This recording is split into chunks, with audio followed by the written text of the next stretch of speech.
ஏண்டி வெளியில வரும்போதெல்லாம் கழுத்துல காதுலலாம் எதுவுமே போட்டுட்டு வர மாட்டியாடி?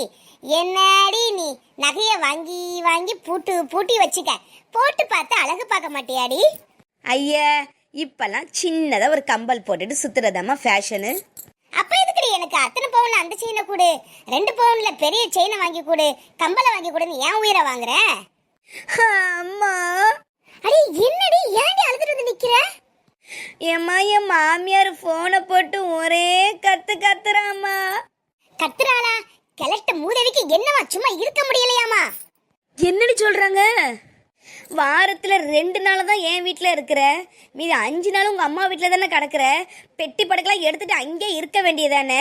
இங்க என்ன வந்து வந்து போற கதை, இனிமே இங்க வராதன்ட்டு சொல்லி கத்துறாங்கம்மா. அது சரி, வீட்டுக்கு வரக்கூடாதுன்னு சொல்றதுக்கு அவளுக்கு என்னடி உரிமை இருக்கு? அப்பவே சொன்ன, காலை கையை கட்டி எங்காவது போய் போட்டுட்டு. வரக்கூடாதுமா, வரக்கூடாது. போன போடுவோம் மாமியா இருக்கணும் என்ன நான் கேக்குறேன்?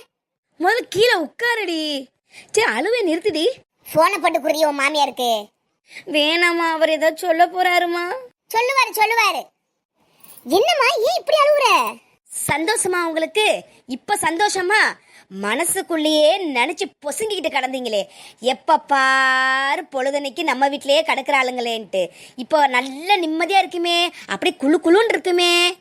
திவ்யா, நீ என்னம்மா சொல்ற? எனக்கு உண்மையாலே ஒண்ணுமே புரியல. என் மாமியார் இங்கே இருக்கிறேன்னு போனை போட்டு கத்துறாங்க. 7 நாள் 2 நாள் தான் நான் மாமியார் வீட்டில் இருக்கேன்னா 5 நாள் இங்கே இருக்கிறேன்னு கத்துறாங்க. அது காரணம் யாரு? உங்க வயிற்றுச்சல் தானே. பொழுதுனைக்கு இங்கே இருந்தா கட்டதானமா செய்வாங்க. அவங்க வீட்லயும் வேலை வெட்டிலாம் இருக்கும்ல, உனக்கு உன் மாமியாரை பார்க்கணும்ல. ஏய், அத நீ சொல்லாத.